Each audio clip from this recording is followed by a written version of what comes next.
Welcome to our Maha Periyava களஞ்சியம் channel. இன்னைக்கு நம்ம பார்க்க போகிறது தெய்வத்தின் குரல் 4ஆம் பாகம் 6ஆம் அத்தியாயம் போர் தீர்ந்து அமைதி காண. அதில் ஈஸ்வராத்மாவுக்கு பதில் ஏன் பரமாத்மா? சரி, ஜீவாத்மா என்பது போல ஈஸ்வராத்மா என்று சொல்லாமல் ஏன் பரமாத்மா என்று சொல்ல வேண்டும்? ஈஸ்வராத்மா என்று ஏன் சொல்லவில்லை என்றால், ஈஸ்வரன் ஆத்மாவை அறிந்து கொள்ளாத நிலை என்று ஒன்று கிடையாது. ஈஸ்வரனும் ஆத்மாவும் இரண்டாக பிரிந்து சம்பந்தப்படுபவர்கள் அல்லவாதலால் ஈஸ்வர பிளஸ் ஆத்மா ஈஸ்வராத்மா என்று பிளஸ் போட்டு வார்த்தை கொடுக்க முடியவில்லை. அவன் எப்போதும் ஆத்ம ஞானமுள்ளவன்.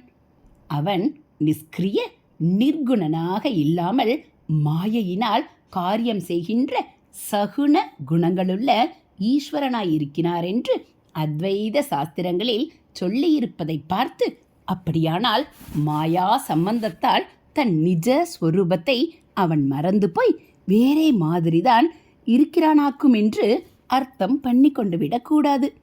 ஜீவன் ஆத்மஸ்வரூபத்தை மறந்து போனாற்போல் ஈஸ்வரன் மறந்து போயிருப்பதாக அவை சொல்லவே சொல்லாது. அதனால் ஈஸ்வராத்மா என்காமல் ஜீவாத்மாவுக்கு உயர்ந்தது என்று மட்டும் பரம் போட்டு காட்டி பரமாத்மா என்பது. ஹரஹர சங்கர, ஜெய ஜெய சங்கர. அடுத்து அத்வைத கொள்கைகளில் சில.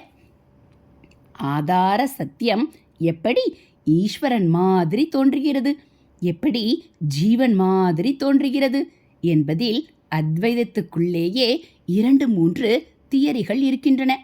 பிம்ப பிரதிபிம்பவாதம், அவச்சேதவாதம், ஆபாசவாதம் என்று இவற்றுக்கு பேர்.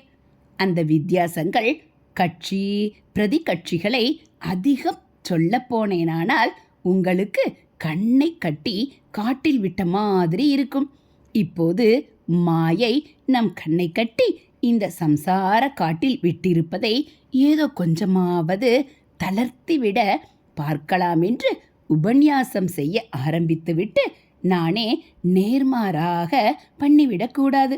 அதனால் ரொம்பவும் சிக்கலான தியரிகளில் ஆழமாக போகாமல் மேலெழுந்த வாரியாக சொல்லிக்கொண்டு போகிறேன். தியரிகளுக்கு போனால் ஜீவ மனஸ், காஸ்மிக் மனஸ் என்று 2 இல்லை என்று கூட ஒரு கட்சி சொல்லும். அப்படியானால் காஸ்மாவை, ஜகத்தை ஜீவ மனசா பண்ணிற்று என்று கேட்டால், ஆமாம், அப்படித்தான்.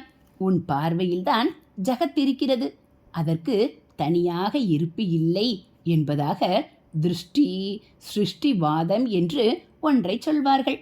இதை ஏக ஜீவவாதம் என்றும் சொல்வதுண்டு. ஒரு ஜீவனுடைய திருஷ்டி என்கிற பார்வையில்தான், அதாவது ஒரு ஜீவனுடைய மனசின் வெளிப்பாட்டில்தான் ஜகத் சிருஷ்டியே இருக்கிறது என்பார்கள். ஜகத்தின் இன்னொரு பெயரை கொண்டே இந்த வாதத்திலும் நியாயம் இருப்பதை சொல்வார்கள். ஜகத்துக்கு லோகம் என்று பெயர் இருக்கிறது. லோக் என்னும் தாதுவுக்கு பார்ப்பது என்று அர்த்தம். லுக் என்பது இதிலிருந்து வந்ததுதான். லோகனம் என்றால் பார்ப்பது. இப்படி நம்மால் பார்க்கப்படுவதால் மட்டுமே இருப்பு உள்ளதாக எது இருக்கிறதோ அதுதான் லோகம்.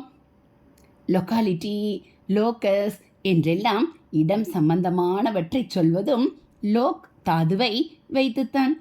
தமிழிலும் பார்க்கப்படுவதாலேயே இருப்பு உள்ளது என்பதை குறிப்பதாக பார் என்றே உலகத்துக்கு பேர் இருக்கிறது. பரத்தை மறைத்தது பார் முதற்பூதம் என்று பரம அத்வைதத்தை திருமூலர் சொல்கிற போது பார் என்றே ஜகத்தை சொல்லியிருக்கிறது. நீ பார்ப்பதால் உனக்கு லோகம் தெரிகிறது. பார்க்காவிட்டால், அதாவது மனசை வெளியிலிருந்து உள்ளே திருப்பிவிட்டால் உனக்கு லோகம் மறைந்து போகிறது. இதை வைத்தே லோகம், லொகேஷன், பார் முதலான பெயர்கள் ஜகத்துக்கு வந்திருக்கலாம். இதற்கு தப்பர்த்தம் பண்ணி ஜீவன் பார்ப்பதால் தான் ஜகத்துக்கே இருப்பு இருக்கிறது. ஜீவன் பார்க்காவிட்டால் அதுவும் இல்லை என்று சொல்வது என்ன நியாயம்? பூனை கண்ணை மூடிண்டா உலகம் அஸ்தமிச்சு போயிடுமா என்று பழமொழியே இருக்கிறதே என்று கேட்கலாம். திருஷ்டி சிருஷ்டி வாதம் சொன்னவர்களும் மகா பெரியவர்கள்தான். அவர்கள் இருந்த ஒரு உசந்த நிலையில் இருந்து கொண்டு அவர்கள் எப்படி பார்த்தார்களோ அதையே சொன்னார்கள் என்று வைத்துக்கொள்ள வேண்டுமேயொழிய அதை நம் கோணத்திலிருந்து கிரிட்டிசைஸ் பண்ணுவது சரியல்ல. ஜீவ மனசை ஈஸ்வரன் என்கிற காஸ்மிக் மைண்ட் மாயைக்கு அந்தண்டை அப்பால் சேர்க்கும்போது ஒரு கட்டத்தில் அந்த காஸ்மிக் மைண்ட்லேயே ஜீவ மனஸ் அப்படியே கலந்து அதுவாகவே ஆனார் போன்ற பாவம் வரும்.